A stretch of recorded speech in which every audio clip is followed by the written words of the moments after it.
On 5 News, MPs will get a vote on the final Brexit deal. In an unexpected concession, the government says MPs and peers will have their say on the final draft. We'll have the latest from Westminster. Also, the murdered children's author, her fiancé accused of killing her, wells up as he describes their relationship. Can't afford to buy or rent your own home? Ministers admit the system is broken, but will their new plans fix it? And Madonna's a mother again. She returns to Malawi to adopt 2 more children.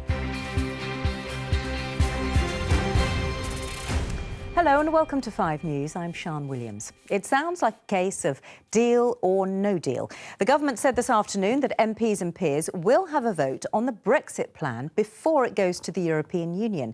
Ministers agreed that both houses of Parliament will be asked to approve it first, and Labour called that a major concession. But before long, the Brexit minister said if MPs didn't like the deal, there wouldn't be another one on offer. Our political editor, Andy Bell, explains. Theresa May will soon begin up to 2 years of negotiations to exit from and to find a new deal with the EU. But opposition MPs and some Conservatives have demanded a vote before she signs anything. Facing a possible rebellion, today the government appeared to concede. I can confirm again that the government will bring forward a motion on the final agreement to be, if I can just finish the sentence. It's rather important. A motion on the final agreement to be approved by both houses of Parliament before it's concluded, and we expect and intend that this will happen before the European Parliament debates and votes on the final agreement. But soon the questions began. And I think what parliamentary sovereignty requires is that Parliament should have the ability to influence the government's position before it concludes the deal. Under further questioning, the minister made it clear that if Parliament eventually voted against the deal, the government wouldn't go back and try and renegotiate. Instead, Britain would simply leave the EU and trade in future under the terms of the World Trade Organization, the WTO. And many MPs were not happy with that. For this to be a meaningful concession, what the House wants is the opportunity to send the government back to our EU partners to negotiate a deal if one hasn't been reached. Going on to WTO rules, I say to the Minister, will be deeply damaging for our economy and wholly unacceptable. Those who back leave think this would just tie the government's hands. It could be deeply damaging to the United Kingdom negotiating position, and it's based on a completely unreal view of how multinational negotiations go. The independence of this place was one reason why many MPs backed leave. But frankly, without that independence, the government would be having an easier time right now. Let's talk to Andy now. Andy, I suspect a lot of viewers will be scratching their heads tonight and saying, what's all this about? Does it mean the government will get its own way, inevitably, whatever MPs do? Well, we don't quite know that yet, Sian, because basically all afternoon this apparent concession has been unravelling. Initially it was welcomed as being significant, but then MPs started saying, hang on, there is this crucial point, as you put it earlier, of whether this is a deal or no deal, because what still seems to be on the table is if the government comes back with something that Parliament doesn't like and Parliament votes it down, then government won't go back and renegotiate again. We will go to WTO rules. And the problem with that is you then have tariffs put on anything that this country tries to export into the European Union, making it harder to export from this country and potentially damaging the economy. Now, what we don't know is whether enough Conservative MPs who potentially were getting ready to rebel have been satisfied with what they've heard. My sense is that a number of them are basically trying to, in the end, vote with the government, but there's coming under a lot of pressure, certainly from some on their own side and some from the opposition side. We should know this evening if enough Conservative MPs have rebelled enough to inflict a defeat on the government. Andy, thanks for that. The government says it's going to fix what it's called England's broken housing market. In a highly trumpeted announcement, ministers unveiled measures which include forcing developers to build on land they own, cutting red tape and new help for people who are renting. But critics say a lot of it is old news and it won't go far enough anyway. Peter Lane has the details. We're not in a position to buy yet because we haven't got the money. So near and yet so far for Leeds estate agent Dan Finder, who spends all day helping other people find a home, but he and his girlfriend can't afford one. I'd maybe get home from work after looking at properties all day and look through them and think, oh yeah, I'd like a piece of that, your piece of England. Whether the government's help is going to really, get me there, I don't know. I think it's more off your own back, it feels like. The government has pledged to help to fix what it called the broken housing market, with more homes for buyers and tenants in England, where 11 million people live in rented accommodation, and with more pressure on councils to make it happen. I don't want to write plans for every community in the country. I want those communities to write those plans. But I do think I have one role as the Housing Minister, which is to say if your local council is not doing the job that it should be doing, then we are going to step in and make them do it. We're not going to tell them where the homes should be built, but we're just going to say you do have to have a plan that meets the need for housing in your area. And I think that's a key job that a local council has.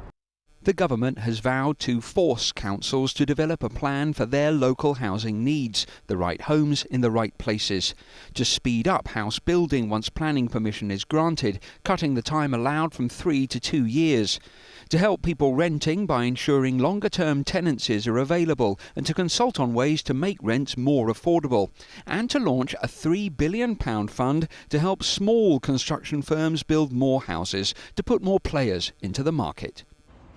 At Leeds City Council, they question the wisdom of it all, claiming that some Greenbelt land will have to be sacrificed if we're to build enough homes. All local authorities will be pushed towards building in the Greenbelt, which none of us want to do, but it will be the only way that we can make any kind of numbers happen, and we'll get criticised for building in the Greenbelt. And the government will stand back and say, well, we told you not to do that. It's incredibly frustrating for us. Decades ago, post-war prefabs were a housing solution. Could they have their day again? Well, the new equivalent, modular homes, are seen as one answer, as the government itself admits huge progress is needed, and needed quickly. Peter Lane, 5 News. The Speaker of the House of Commons has defended his decision to speak out against Donald Trump. John Bercow, who usually stays impartial, told MPs yesterday he wouldn't approve an invitation for the President to address Parliament. That angered a number of MPs, but today he said it was his right to make those comments. It's been claimed that Syrian authorities have secretly killed thousands of people at a prison since the start of the 2011 uprising. Amnesty International has released images of a jail north of the capital, Damascus, where it says up to 13,000 people may have been hanged. And a man who killed an American tourist and injured 5 other people in central London has been detained indefinitely in a psychiatric hospital. Zakaria Bulhan admitted manslaughter by diminished responsibility following the attack in Russell Square last August. The fiancé of a children's author has welled up in court as he began his defence at his murder trial. Ian Stewart is accused of drugging and killing Helen Bailey, who's best known for writing the Electra Brown series, in April last year. In court, he said he had no knowledge of her death until her body was found 3 months later. Well, let's catch up with Dominic Reynolds, who joins us from outside St Albans Crown Court. What else happened in court today, Dominic? Well, Sean, Ian Stewart was only in the witness box for an hour, but it was a very emotional hour. He broke down several times as he explained exactly how he and Helen Bailey met. He explained that they'd been bereaved about 8 months apart and they started exchanging emails on a support group. He said that they fell in love very quickly. His lawyer, Simon Russell Flint QC, asked him, "Did you ever stop loving her?" He said, "No, because it's going to be suggested here that you killed her." And Ian Stewart said, "No way." He is accused of killing Helen Bailey, motivated by money, and burying her body under their garage. He denies all the charges against him, and his evidence will continue tomorrow. Dominic, thank you. Coming up on 5 News. Do you know what your children are watching online? The new research that all parents need to see. And how Madonna's adopting twin 4-year-old girls in Malawi, but not everyone's happy about it. We'll see you after the break.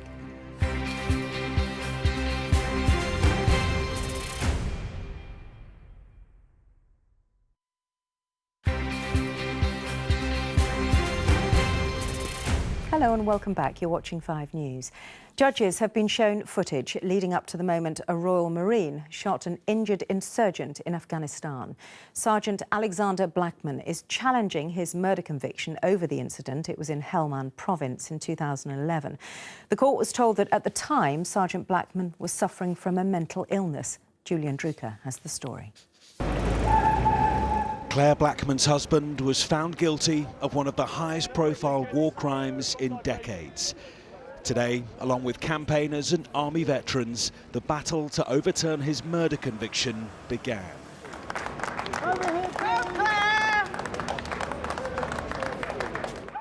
Sergeant Alexander Blackman was serving as a Royal Marine in Helmand province in 2011. At close range, he shot a Taliban insurgent in the chest, and as he convulsed in front of him, said this. Yeah, I shot off this motor car, you nothing you would do to us. I know. Exactly. All right. Obviously, this doesn't go anywhere, fellas. Yeah, roger, mate. I've just broken to the convention. Yeah, roger. Part of 4-2 Commando, today his lawyers argued that at the time he was also battling a mental illness. Sergeant Blackman watched the proceedings via video link from prison. His QC explained that fresh psychiatric evidence would lay at the heart of his appeal. A panel of 5 judges will decide whether his murder conviction will be overturned. Opening the case, Jonathan Goldberg QC said, "Only those who have been on the front line can know what it is really like. It was a recognised feature of mental illness that many people do not recognise symptoms in themselves." He continued, "Mr. Blackman's nature is to be very reserved. He is a sort of John Wayne character." Footage showing the moments leading up to the incident was also played in court. The judges heard that 3 experts agree Sergeant Blackman was suffering from a so-called adjustment disorder, which strongly impaired his ability to exercise self-control. The serviceman, who was known as Marine A in his first trial, has always denied murder. The Court-Martial Appeal Court will listen to more evidence over the next 2 days about the man described as a superb soldier. Julian Drucker, 5 News. Now, a subject we often return to because it's one that worries a lot of parents. How safe are your children on the internet and on social media? A study has been published to mark Internet Safety Day, and it reveals worrying trends about the pictures they're sharing. Let's talk to Catherine Jones, who's with me. What has this study shown exactly, Catherine? Well, it's a survey, like you say, of children aged 8 and over, and an insight, really, into their digital lives. Perhaps it will shock you, perhaps it is what we've come to expect, I don't know. Here are key findings I've picked out for you. 45% of teenagers, that's 13 and above, reported they'd seen a nude or nearly nude picture of someone they know being shared around their schools, shared around their community. 70% of children aged 8 and above said they'd seen images or videos unsuitable for their age, and 22% said an image or video had been posted online with the intention of bullying them. Ugh. This is really scary stuff, isn't it? Are kids getting enough sort of tech-savvy advice to monitor the internet safely? Well, I don't know about advice, but there is some separate research into the internet habits of 6-year-olds that finds they have the internet skills, you might say, of the 10-year-olds of only 3 years ago. So they're getting savvy much, much younger. And that's in terms of how much they browse online, how much they use instant messaging, and particularly worryingly, perhaps how much they use social media like Facebook and Instagram. The most shocking finding we found was essentially that children, a quarter of children, 26% of children were accessing social media at the age of 6, which we were quite shocked by. We knew that children were browsing, but to know so many children so young were on social media, that was quite frightening. Now, it is up to parents, of course, to police this, especially with young children. Any research on their habits? Well, actually, that shows that parents are supervising their children less compared to the supervision of 6-year-olds 3 years ago. The number of parents reporting that has gone down, and also quite a large jump in the number of children allowed to watch online in their bedrooms. But before I go, let's not forget some positives. I found one stat for you. 2/3 of children said in the last year they'd posted an image for a positive reason, to support friends, to share something interesting, or to encourage others. Let's not remember it's the internet that's the mechanism, but it's the people that make it good or bad. Let's hang on to that. Thanks very much, Kathy. And if you would like some more tips on keeping your children safe online, you will find plenty on our Facebook page. You just search for C5 News. It is a system designed to ease some of the pain of grief. The Widowed Parents Allowance offers a lump sum on the death of a partner and then payments for up to 20 years afterwards. But later this year, that is changing, with parents receiving a bigger lump sum but having financial support stopped after 18 months. The government says it will simplify the system, but charities argue it'll leave the most vulnerable without support when they're most in need. Simon Vigar has the story. Louise Smith's world changed forever when she realised her husband Richard was losing his fight with cancer. I took one of the girls to, so I always remember just being in the swimming pool, bouncing, happily, smiling, bouncing this little girl around in the water, and just the tears came, and knowing that actually that he was gonna die. India and Jasmine have a loving family, but the state has also looked after them with bereavement payments. That system will change for those bereaved after April the 6th. After someone dies, there's so many things that you have to do, and all of a sudden you have to take on their role as well as your own.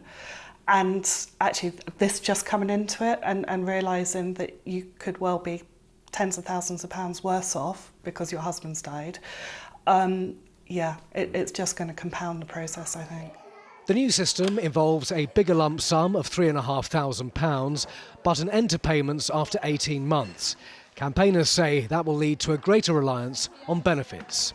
If you lose your partner and you've got a very young child, you could be looking at getting around £120,000 if they stay in full-time education until they're 20. Under the new system, the maximum payout that you're set to get is just under £10,000, so the difference is huge. It's about a larger lump sum payment and about payments going forward that are not taken into account with other benefits. So they're disregarded completely from universal credit, and hopefully give people a bit of a breathing space to enable them through a difficult period to then move on with their lives. Louise does not believe the system is changing for the better. I'm angry. I feel really angry, really upset on behalf of the people who don't even know that they're going to be eligible for this payment, who don't even know that they're going to be forced into this awful situation where they not only have to cope with the loss of their husband or wife, they're going to have this as well, and just the unfairness of it. Louise and her girls won't be affected. Those that will don't yet know it. Simon Vigar, 5 News. A British Airways plane has skidded off a runway at an airport in Denmark. The flight from Heathrow was taxiing at Billund Airport, that's in the west of the country, when it slid off the icy tarmac onto a patch of grass. BA says no one on board was injured. And the energy regulator has introduced a temporary price cap for around 4 million people who use prepay meters. The move will save the average household £80 a year. It also advised any npower customers who are unhappy with its 10% price rise to switch suppliers. Barely 2 weeks ago, she said it wasn't on the cards, but now it's been confirmed that Madonna has been given permission to adopt twin girls from Malawi. The singer already has 2 adopted children from the East African country. She went there last month, but said it was a charity trip. Minnie Stevenson reports. Now, they may be worlds apart, but Madonna the megastar and Malawi, of course, have history. The singer famously adopted 2 of her children, Mercy and David, from the African country. And today the singer was there when the Malawian High Court gave her permission to adopt 4-year-old twin girls, Stella and Esther, as the judge reportedly called her a good friend to Malawi. It's thought the little girls in question have been living together in an orphanage there for the past 2 years. The star had only days ago denied rumours she was trying to adopt again, saying she was visiting the country for charity work.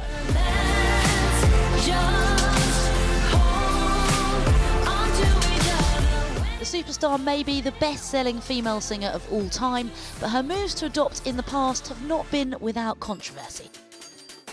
Back in 2006, when Madonna first adopted 1-year-old David, it angered many Malawians. There were accusations that her star power had allowed the singer to get special treatment, But the singer denied that and set up a charity the same year to help provide education in the African nation, especially for girls. In 2009, Madonna returned to adopt her own little girl, Mercy. Following her latest adoption, the singer, who also has 2 biological children, Lourdes and Rocco, will now become a mum to 6. It's thought Madonna and the twins will leave Malawi soon on a private jet destined for their new home. For 2 little girls, a very different life now awaits them in New York City. Minnie Stevenson, 5 News. Finally, we have heard plenty about the new American president. Here is what the last one, Barack Obama, has been up to.